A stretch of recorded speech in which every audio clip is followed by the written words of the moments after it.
Hola queridos amigos de Contexto. Amigos, hoy compartimos con el periodista Pedro Cava para analizar el momento que vive el país. Este es un momento interesante, es un momento histórico que no se debe de desaprovechar para hacer los cambios que el país necesita, pero al mismo tiempo pienso que estos 12 ejes de reforma, incluyendo el de la reforma de la Constitución de la República, que ha planteado el presidente Abinader, bueno, ahora 13, con la inclusión de la propuesta del Foro Permanente de Partidos Políticos, FOPREDOM, sobre la ley de partidos políticos, ¿verdad? Estos ahora 13 son muchos puntos para que todos los sectores se pongan de acuerdo. Pero también hay que pensar que ya hay un punto a favor y es que se cuenta con la participación de todos los sectores. Primero están todos los partidos políticos, están los grupos empresariales, los dirigentes obreros, sindicales, las juntas de vecinos. Bueno, también es importante la advertencia que ha hecho el presidente, algo que al principio todo el mundo se preguntaba, y es que no hay ninguna intención de tocar el punto sobre la reelección presidencial, ya que se ha hablado tanto de que en toda la historia de las reformas se ha tocado este punto. Pues este punto no está. Ahora, el hecho de que sean tantas propuestas, nos preguntamos, ¿dificultaría que todos los sectores se pusieran de acuerdo? Esa es la principal pregunta. Y yo le pregunto al periodista Pedro Cava, que tiene una larga data en el ejercicio del periodismo, desde cuando fue reportero en Palacio, en Congreso, en todas partes. Pedro, ¿qué has visto tú en todas las épocas que el gobierno ha tratado de pasar reformas? Si tú crees que se llevarán a cabo con un final satisfactorio. Ya el 15 es la próxima reunión y estamos todos muy pendientes de esto. ¿Cuál es tu tasting, tu sabor de lo que está pasando y si esto va a dar los frutos que se esperan? Gracias, Mónica, de nuevo. Me permites estar contigo y también opinar en primera persona. Bueno, hay que decir que dentro de una semana comienzan los debates, porque lo que se hizo el día 1 de este mes fue crear la mesa directiva de este diálogo con cada una de las comisiones y encuadrarlo dentro de lo que se llama un órgano de discusión. Pero no se entregó ningún documento básico y se abre entonces un compás bastante amplio. Vi que los partidos políticos, algunos de ellos, están reclamando, específicamente el PLD y Fuerza del Pueblo, están reclamando al gobierno que entregue su versión acerca de cada una de las reformas propuestas. Todas son reformas de primera línea, muchas de ellas postergadas por décadas, como es el caso de la reforma del uso del agua. El sector salud ya tiene lo que conocemos desde la creación del Sistema Dominicano de Seguridad Social. Se necesita una reforma a fondo que lo manda la propia ley que crea el sistema 15 años después. Pasaron los 15 años y todavía no hemos revisado lo fundamental de esa ley, que está supuesto a ser analizada en cada una de sus partes y modernizada, actualizada. Y así por el estilo. Se habla incluso de una reforma a la Constitución que el presidente justificó diciendo que era esencial para poder consolidar la presencia de un ministerio público realmente independiente. Cosas como esas están planteadas ahí. Y, lógicamente, la reforma fiscal. Miren, pues, ¿qué está pasando aquí? ¿Cuál es la característica y por qué tan amplia la agenda de este Consejo Económico y Social? En primer lugar, porque el Consejo demostró, cuando se discutió el pacto eléctrico, cuando se discutió el proyecto de pacto eléctrico, fue un órgano que allí reunió a todas las fuerzas políticas, a las de la sociedad civil, tanto empresarial como de los demás órganos de fuerzas representativas, y pudo conseguir, aunque hoy no se esté reconociendo, lo que podríamos llamar un gran consenso. Algunos detalles quedaron pendientes del pacto eléctrico que todavía están, pero hubo un pacto, incluso firmado con la advertencia de que faltaban algunos asuntos por debatir. Ese pacto eléctrico y esas convocatorias del Consejo Económico y Social forman parte de la Estrategia Nacional de Desarrollo, que es una ley que lo ordena como parte de tareas. Entonces, ¿qué es lo que yo estoy viendo aquí? Que si los partidos políticos condicionan su participación a que el Estado sea el que presente el documento base, se va a repetir lo mismo que pasa en el Congreso. Que estas iniciativas, muchas de ellas están en el Congreso, pero no acaban de salir porque allí se expresan cada uno de los intereses y entonces se le ponen trabas, impiden que las cosas se materialicen.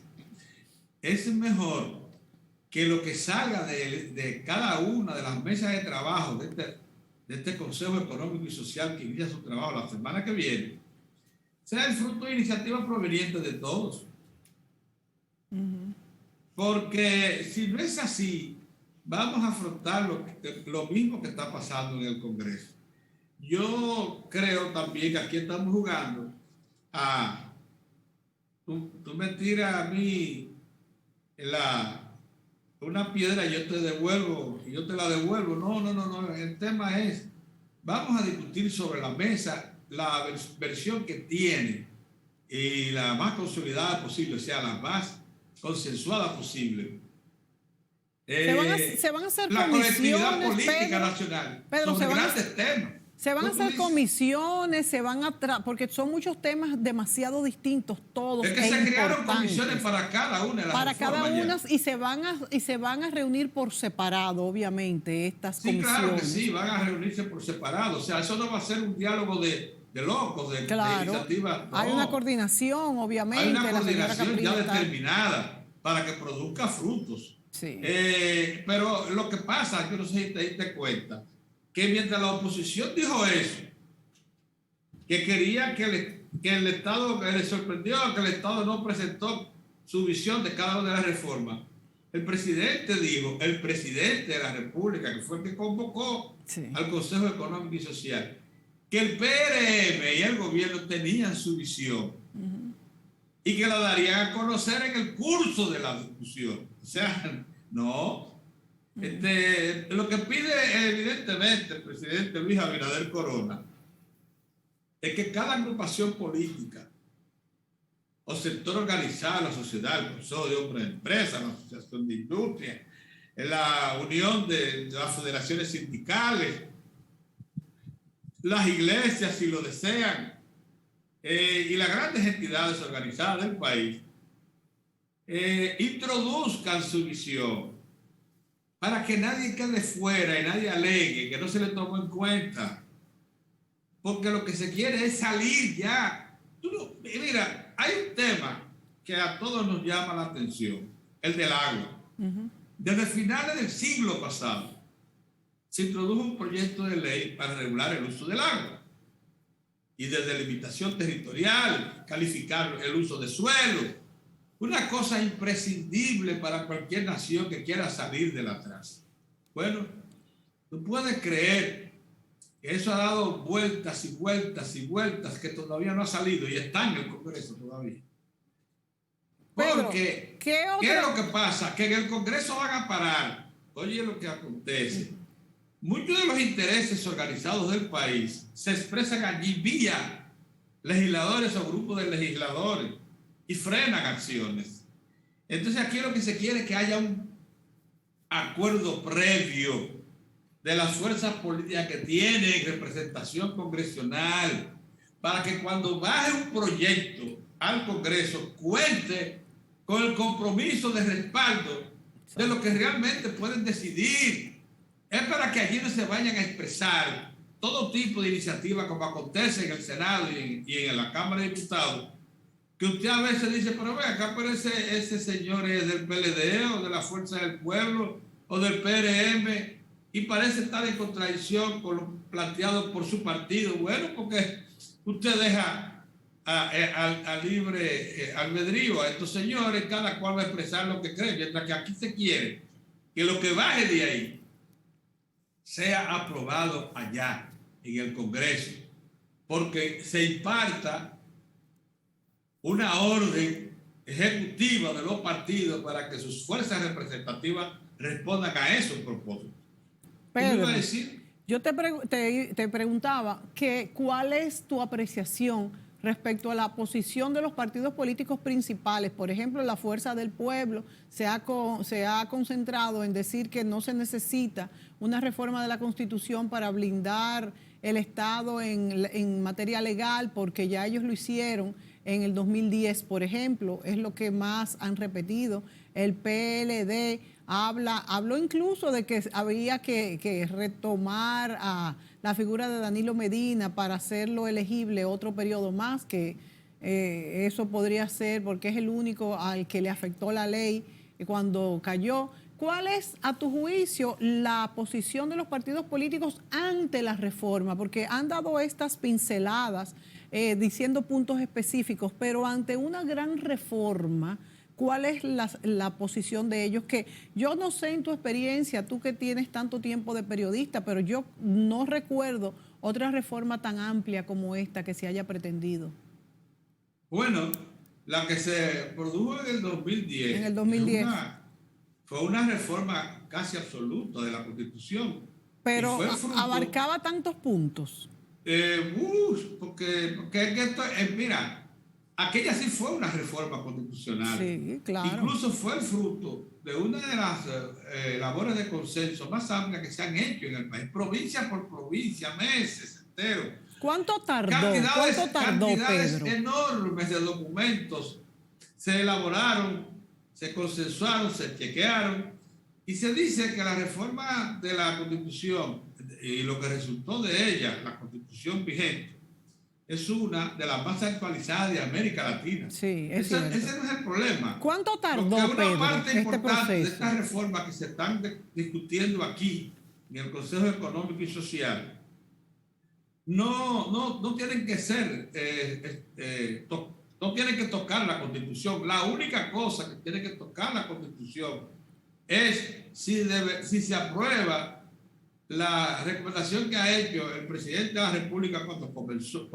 convocó al Consejo, de que se reforme la Constitución para darle total independencia operativa al Ministerio Público. Esa es la única reforma, la única propuesta de reforma a la Constitución. Las demás leyes, las demás reformas que están ahí consignadas no tienen que tocar la Constitución. ¿Qué es lo que ha dicho Leonel Fernández? Que no debe de hacerse porque se supone que ya la del 2010 ya lo hizo. Lo que pasa aquí es lo siguiente, incluso hay una contradicción dentro de las mismas fuerzas del pueblo, severa, por cierto.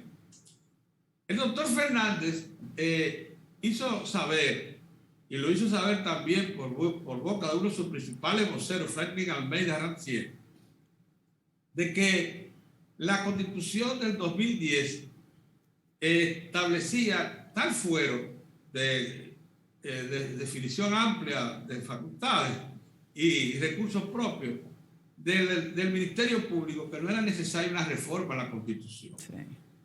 Pero esa Constitución, la de hoy, establece bien claro que el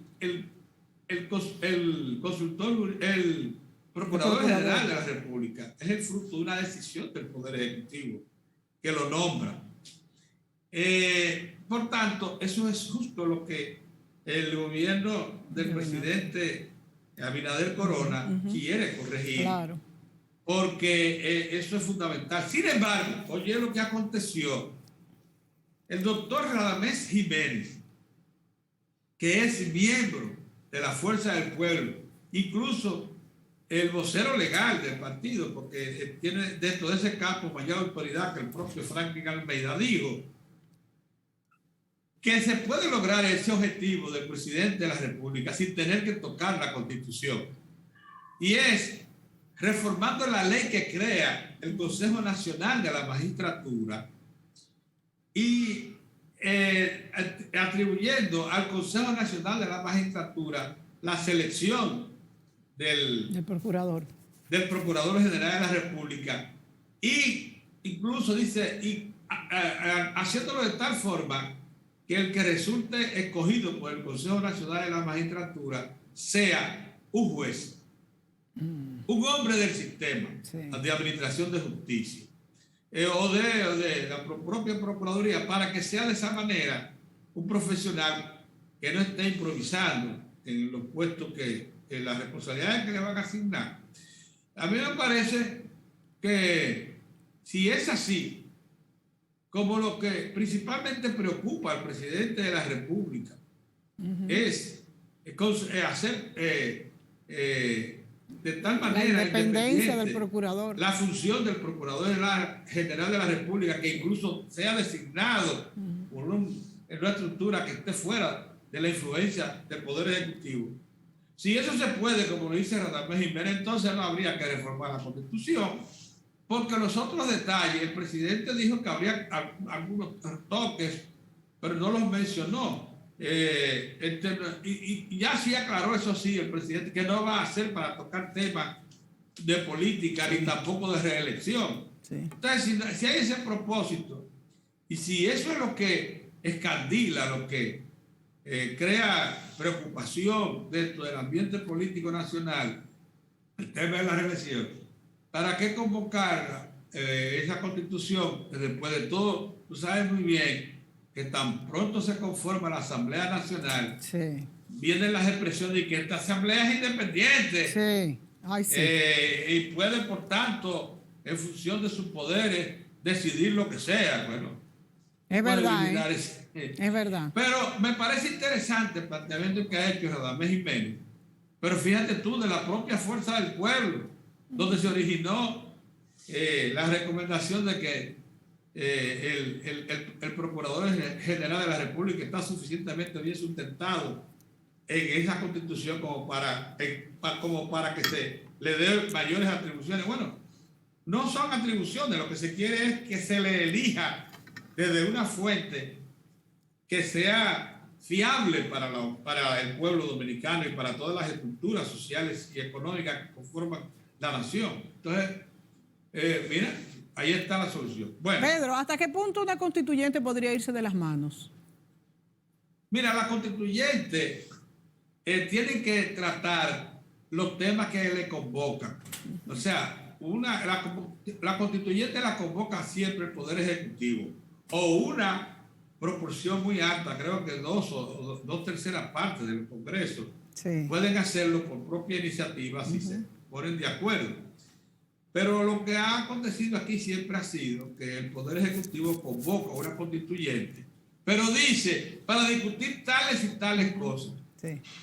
Ahora, ha pasado, eso sí, que después de convocada, hay voces que se levantan y dicen, no, pues aquí tenemos el poder, aquí podemos hacer cosas que aunque no están consignadas, pudieran como ha pasado en otros países. Ahora, aprovechando.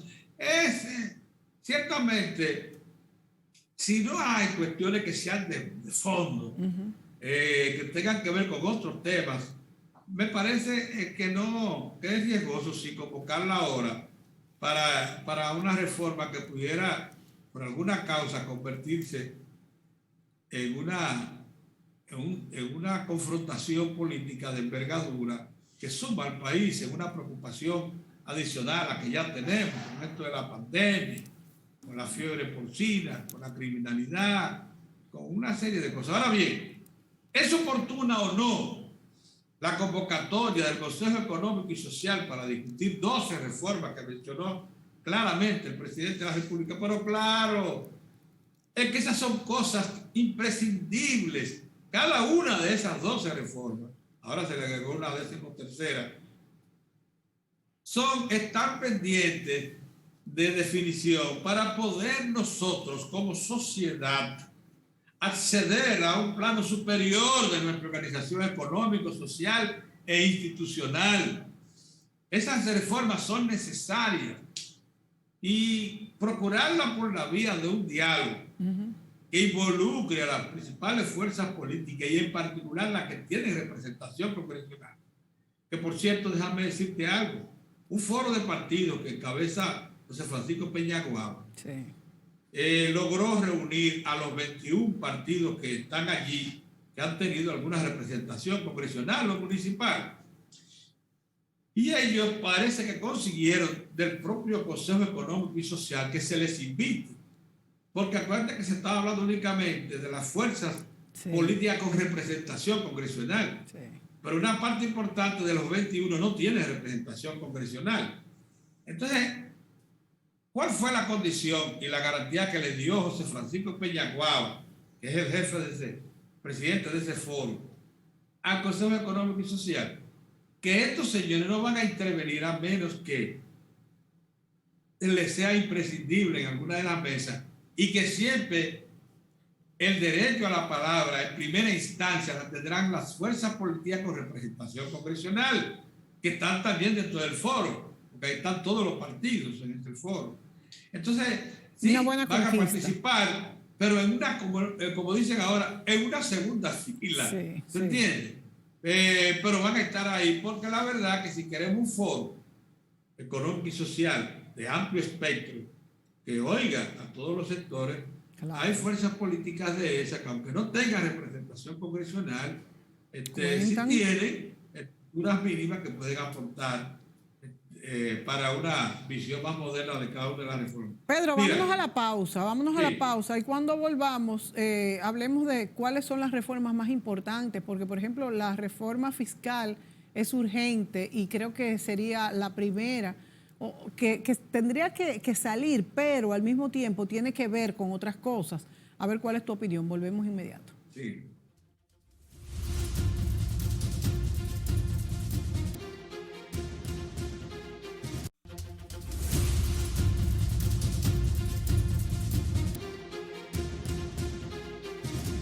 Pedro Cava nos acompaña en este programa y le preguntaba, Pedro, a tu juicio, ¿cuáles son las reformas más importantes de estas 12 que ha planteado el presidente?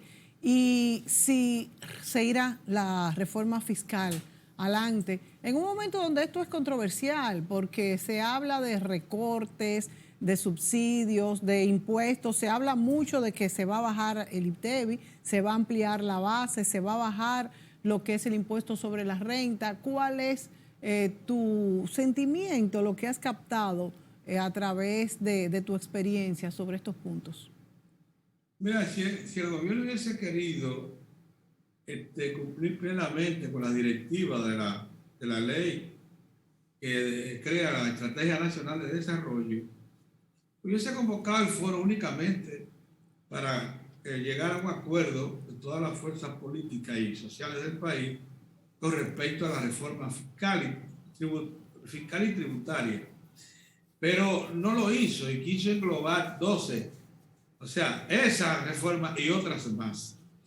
Porque la ley establece y da un mandato, la ley que crea la Estrategia Nacional de Desarrollo 2020-2030, que una de las reformas pendientes es precisamente la fiscal. Ordena que la del pipe eléctrico y la fiscal.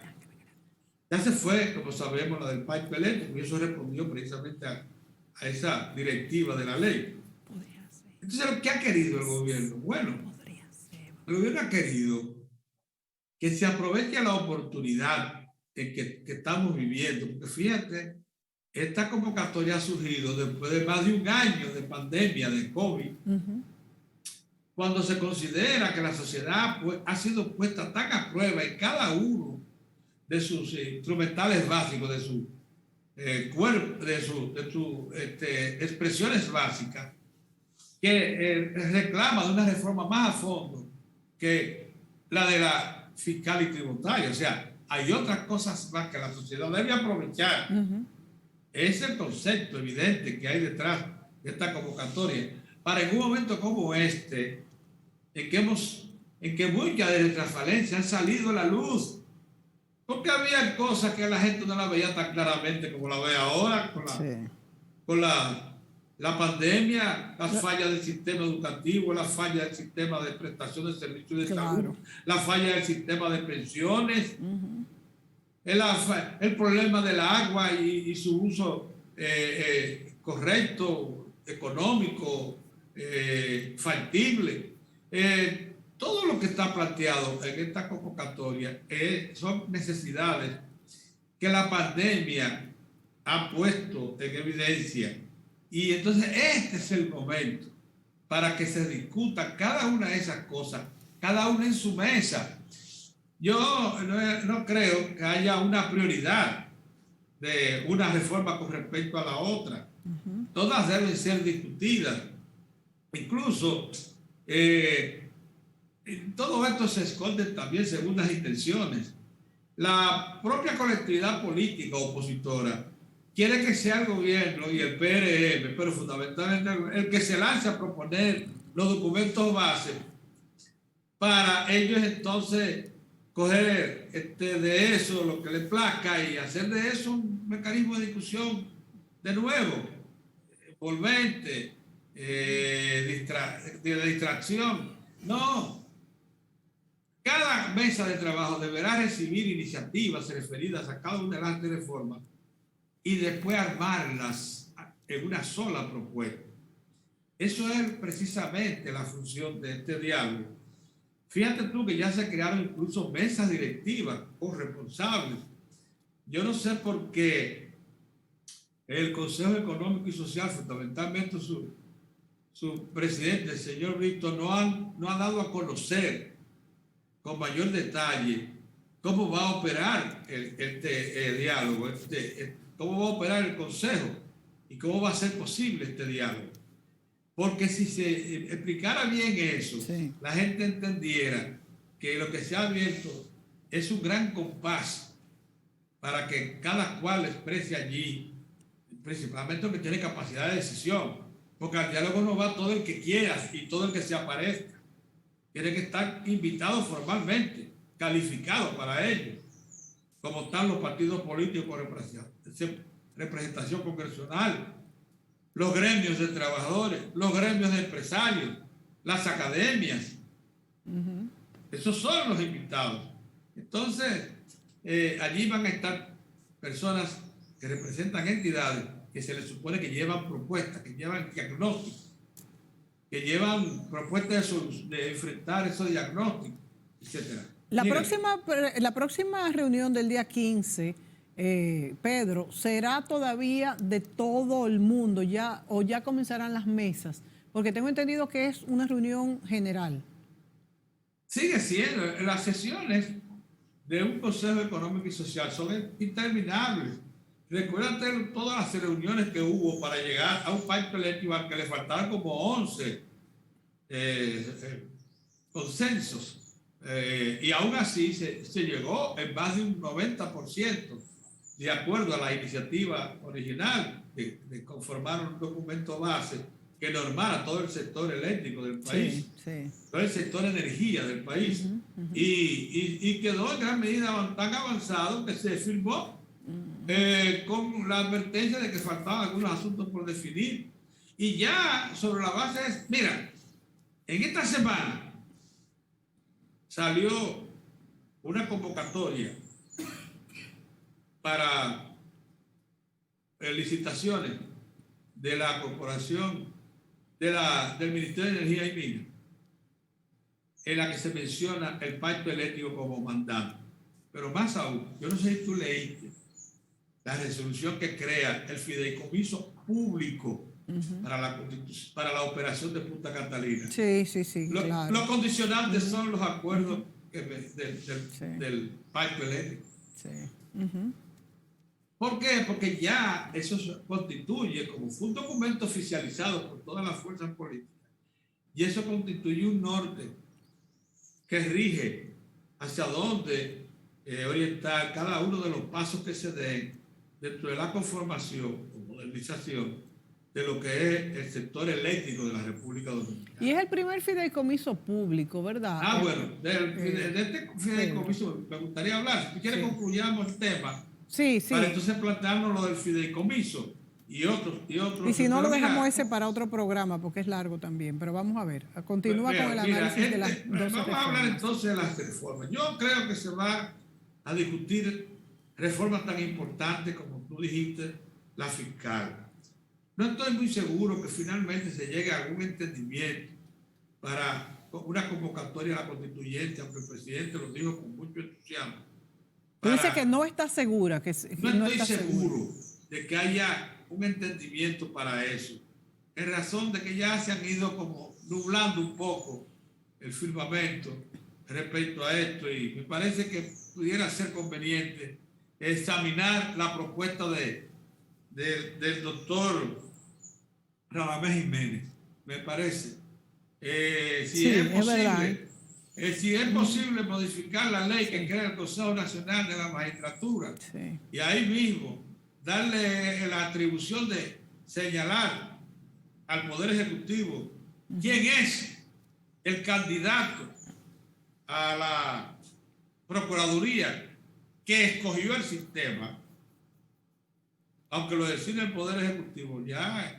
A mí lo que me preocupa de este punto es lo que tú explicaste, y que yo también había sido preocupación mía, que una asamblea constituyente puede desvirtuarse y tomar por un camino que no es el que se quiere, y eso es lo que me preocupa. No sé. Es que la Constitución fue modificada muy recientemente, en el 2010.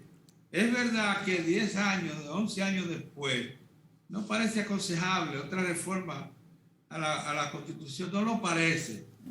Aunque el presidente lo dijo de manera muy entusiástica, que con esta reforma se iba a completar lo que es una gran aspiración del pueblo dominicano, que es darle al sistema de administración de justicia, particularmente al Ministerio Público, suficiente autoridad e independencia como para que pueda operar sin influencia política y del Poder Ejecutivo. Eso es verdad. Claro, porque fíjate que se dice que ya eso se consiguió, pero tanto es que no se consiguió que no ha estado funcionando con independencia. Ahora es que se ha hecho, pero no hay ninguna garantía de que siga siendo así. Ese es el tema, porque un nuevo gobierno pudiera constituir una nueva procuraduría. Es más, este mismo gobierno pudiera revisar la página y cambiarla por decreto. Claro que Entonces, sí. Claro. Todo eso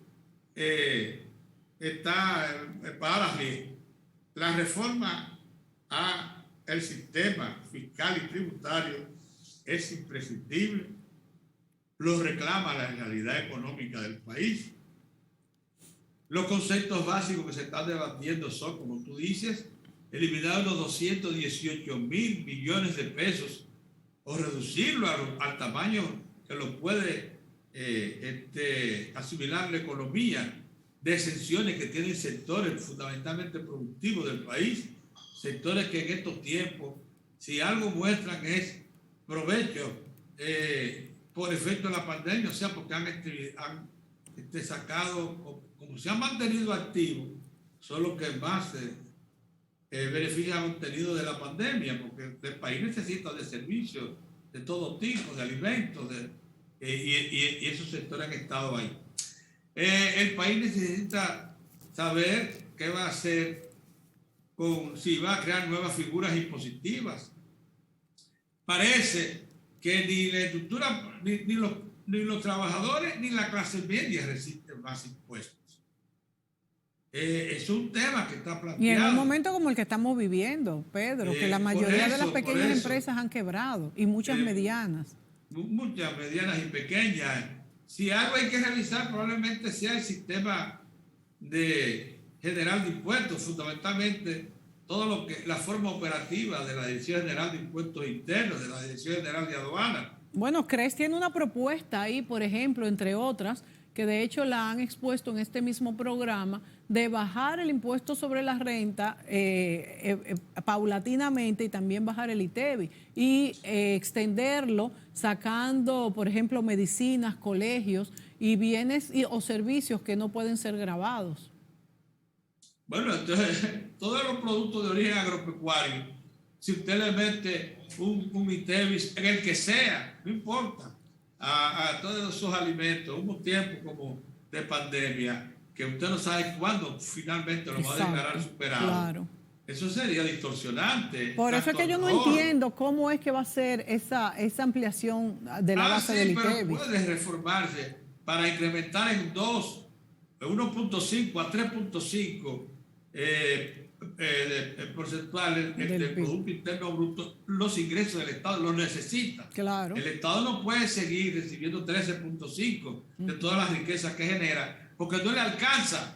Sí, pero también hay que saber, Pedro, que no es que ha seguido recibiendo el 13.5, sino que nuestro PIB haber aumentado todo lo que ha aumentado, el Estado está recibiendo mucho más, no es que está recibiendo lo mismo. También eso hay que tenerlo muy en cuenta. No, siempre ha sido el 13.5. Claro, Pedro, siempre ha sido, tú dices, pero es una proporción del PIB. No, esa proporción es el 13.5. Claro, pero el PIB aumenta. Aunque tú incrementes el producto, se recibieron 13.5. Cuando América Latina el promedio es 24.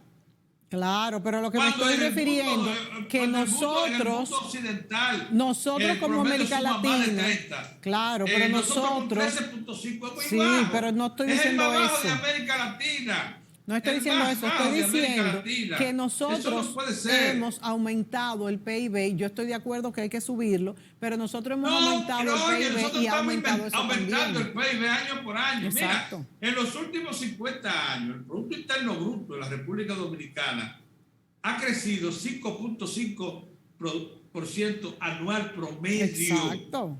Y eso no se ha reflejado en una mejora económica y social del país. ¿Sabe por qué? Por la injusticia, entre otras cosas, de la participación del Estado en esa riqueza, que es la que puede ser redistribuida entre toda la población. Sí, pero en ese mismo porcentaje se ha aumentado esa captación de impuestos, que ya ese 13.5 del PIB ha crecido. Yo lo entiendo, pero que lo que quiero es explicárselo a la gente. Quien está planteando eso es una forma de distracción. El 13.5 tiene que ir en incremento porque las necesidades del pueblo van en incremento, porque la deuda social se va cada vez más profundizando si se mantiene el 13.5. Es que no alcanza.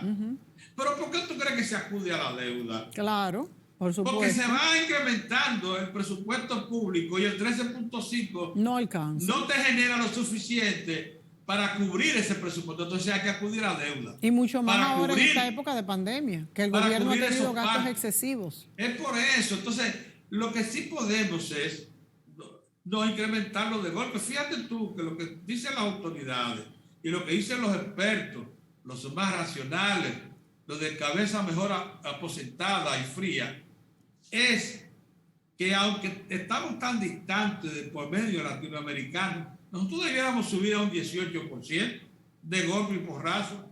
Dicen, vamos a procurar de ese 13.5 agregarle de 2.5 a 3.5 y hagámoslo paulatinamente, por año, no de golpe. Porque, óyeme, 2.5 a 3.5, estamos hablando de 200 mil millones de pesos. La CRES tiene una propuesta que de aquí yo no creo en la CRES, porque la CRES es un órgano que representa los intereses de las empresas grandes del país. Es cierto. Sí, pero tenemos que tomar parámetros. Y para eso fue creado. Y son neoliberales completos. Ellos proponen eso porque y además distorsionan la realidad. Y hacen creer, eso que tú dices, que ese 13.5 se incrementa a la medida que se incrementa el producto. Ajá, y las necesidades, y la deuda acumulada, y los problemas de la nación. Vamos a la pausa, lo que pasa es que aquí están, porque estamos a la puerta de una necesaria reforma, están los intereses vertiendo su visión. Tú sabes, claro, cada sector se pone adelante. Para no ser tocado. ¿Entiendes? Y estas instituciones, los consejos económicos, el Consejo Nacional de Empresas Privadas, la Asociación de Industria, han creado órganos, tienen asesorías, pagan consultas para defender sus intereses. Se cuidan sus espaldas. Entonces, igualar sus espaldas. Entonces, mira, por eso uno sabe que la reforma fiscal que se va a discutir en el Consejo Económico y Social a partir de la semana que viene, es muy importante, es puntual, ya es inaplazable comenzar a discutir el fondo del asunto, inaplazable.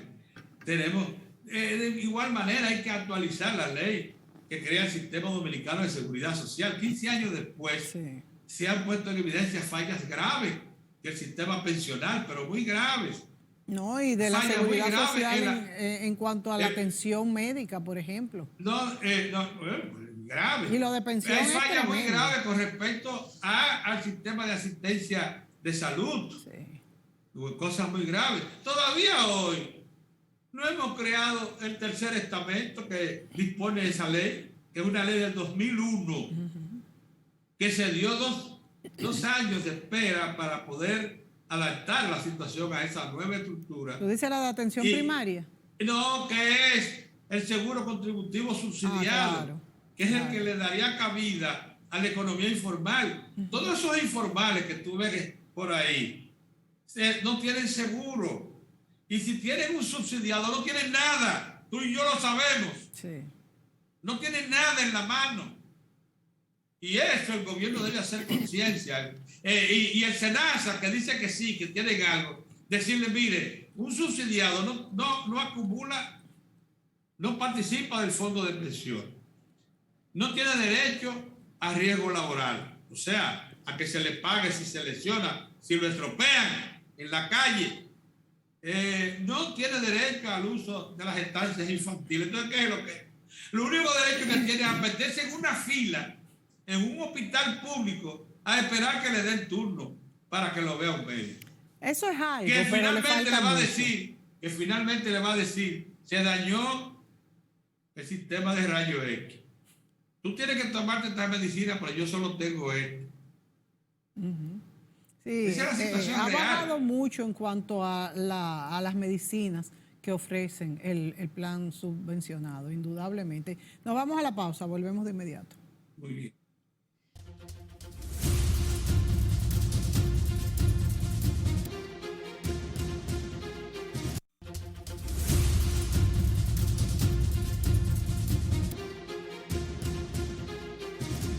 Pedro Cava nos acompaña en este programa y hablamos de las 12 reformas planteadas por el presidente Luis Abinader. Hablábamos de la reforma del sector salud, de todo lo que es salud, pensión, seguridad social. Pedro, esto es una reforma pendiente. Lo hemos tratado durante años en nuestros programas.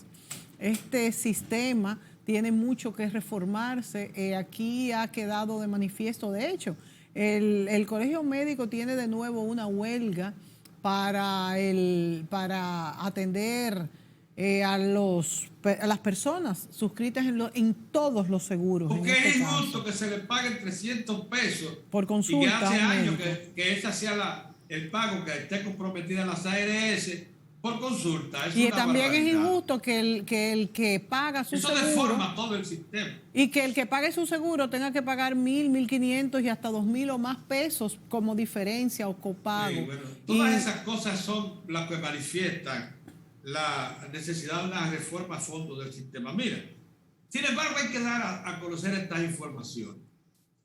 Hace apenas unos días se hizo saber de que de los 710.000 millones de pesos que ya tiene el fondo de pensiones como aporte de todos los ahorrantes, es un 48%, casi 50% de esos 710.000 se refieren a ganancias de los recursos originalmente ahorrados.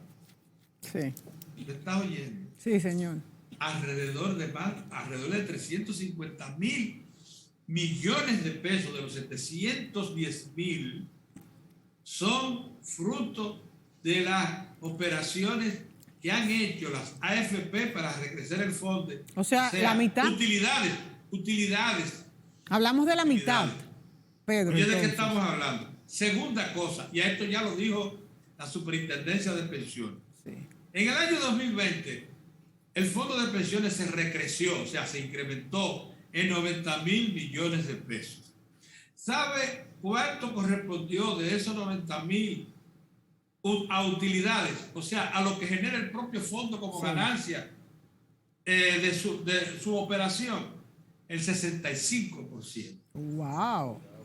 Mucho. ¿Qué quiere eso decir? Que el país primero está ahorrando, que nunca lo había hecho en toda su historia. que tiene un fondo que supera los 14.000 billones de dólares.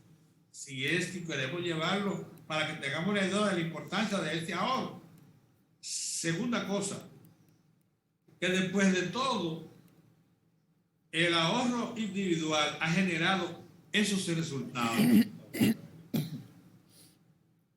Otra cosa que pude comprobar, yo no sé si tú has ido a la sede de cualquiera de las ARS, incluyendo SENASA, pero si tú has ido a la sede de ARS Humano, de todas las privadas, porque la única oficial es la SENASA, te encuentras allí con una estructura sorprendentemente organizada según los estándares modernos de cualquier país. Sí. Con suficiente personal entrenado, muy bien entrenado, para dar apoyo y servicio. O sea, el país ha dado un salto adelante con la aplicación del nuevo sistema de seguridad social. El problema está en los déficits operativos que están acumulando. No es justo que el promedio que en este momento indiquen los estudios actuariales para tú recibir una pensión, una vez agote tus 300 y tantas aportaciones mensuales, 300 y tantas que acumulen, para eso necesitas 30 años de trabajo. Promedio 22.8% de tu último salario, eso no, así no. Hay algunos que están en una, que hacen más aporte, a ellos pueden estar recibiendo el 30 y pico, el 40% de su último salario, pero esos son los privilegiados dentro de la estructura salarial del país. Pero el promedio es 22.8. Eso no es posible, es demasiado, eso es injustificable, eso hay que modificar. Ahora bien, hay muchas formas de modificarlo. Una de ellas es, hay un estudio actuarial por ahí, pero hay que confirmarlo, que si usted eleva el porcentaje de la cápita que se aplica al fondo de pensiones, o sea, al ahorro, que en este momento es 8.4, si usted lo eleva a 12, o sea, si usted le mete a eso casi 3 puntos porcentuales más, se incrementa notablemente la ganancia, el aporte del fondo, y a una velocidad tal que pudiera estar probablemente subsumiendo el atraso que significó los primeros 15 años. Porque en estos primeros 15 años, con un aporte del 8.4 nada más, no ha habido suficiente capital original, capital, estamos hablando de ganancias, de utilidad de los fondos, como para garantizarte una pensión más o menos de esto. Entonces, eso hay que incrementarlo. Es decir, pero un estudio actuarial te dice si tú lo puedes llevar a 12, a 13, a 14%, y con eso garantizarte que una vez tú tengas la edad de retiro, que debe ser 60 años, no 65, como se está proponiendo, porque aquí no hubo sistema de pensionario.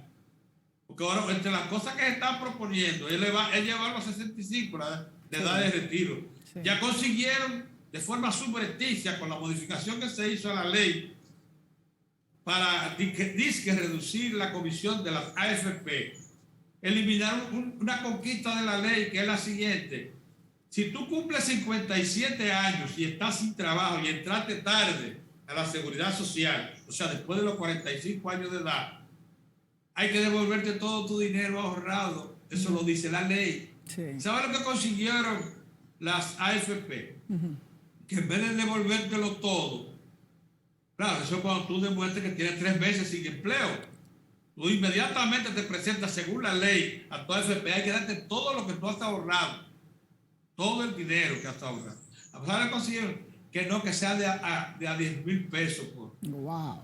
Ay. No, así no. Qué barbaridad. Jugando sucio, no. Qué barbaridad. Ahora, Pedro, entonces, yo dudo mucho que... Mira, yo creo que la reforma al sistema es una de las grandes pasos que debe dar esta convocatoria del Consejo Económico y Social. Pedro, mira, déjame... Tiene que limitarse, como yo he dicho varias veces en tu programa, al SENASA de que dar un seguro contributivo especial, suplementario, en competencia irracional. Usted no fue creada para eso. Usted tiene que dar un seguro familiar de salud con una cobertura amplia, igual para todo el mundo. Y tiene que crear ya la figura del contributivo Pedro, nos queda subsidiado. un minuto, déjame decirte más de algo. 2 millones de personas que trabajan, que aportan riqueza, que están en la economía informal, no pueden seguir desprotegidos.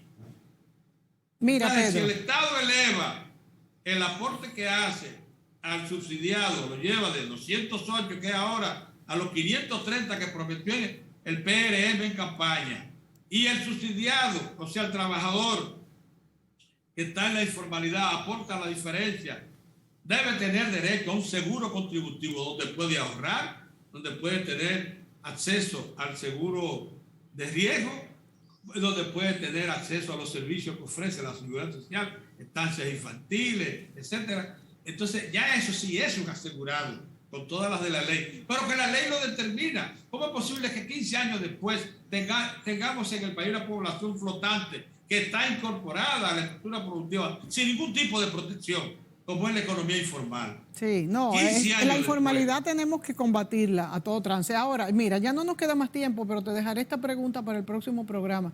Yo dudo mucho que ante una seguridad social maltrecha como la que percibe el ciudadano dominicano que tenemos, la gente quiera ahorrar más, porque tendría que ser una proporción que aporte el trabajador y también el empleador. Óyeme, pero es así. Sí, es así, pero lo veo difícil. Lo veo difícil que esto se haga. Lo veo difícil porque, pero sí, pero de hecho, si tú lo quieras cortar. Sí, es cierto, pero de hecho se ha hablado hasta dentro de estas reformas repartir el 30%, que es un tremendo disparate de lo que se ha ahorrado. Claro que es una locura, pero fíjate, te lo pongo de manifiesto para que tú veas cómo los sectores del país lo que quieren es acabar con esos fondos de pensiones, que no podemos hacerlo. Eso crearía una espiral inflacionaria tremenda, y de hecho estos fondos están invertidos, no se pueden repartir en este momento. Pero fíjate que hasta se quiere esto. No creo que sea el momento que el trabajador ni el empresario quiera aumentar lo que es la cotización. Pedro, pero esto lo tenemos para el próximo programa, porque ya se nos acabó el tiempo. Te agradezco mi oportunidad de estar presente junto contigo de nuevo. Gracias a ti, Pedro. Creo que tenemos temas interesantes por discutir, referido a la nueva estructura que va a administrar Punta Catalina. Ese va a ser nuestro próximo programa. A lo que ha decidido el gobierno con respecto a la presa de Colas, de Baja Rigor. Esas son cosas importantes. Vamos a hacer ese programa para el próximo lunes entonces. Bien. Hasta la próxima, amigos, y Pedro Cava.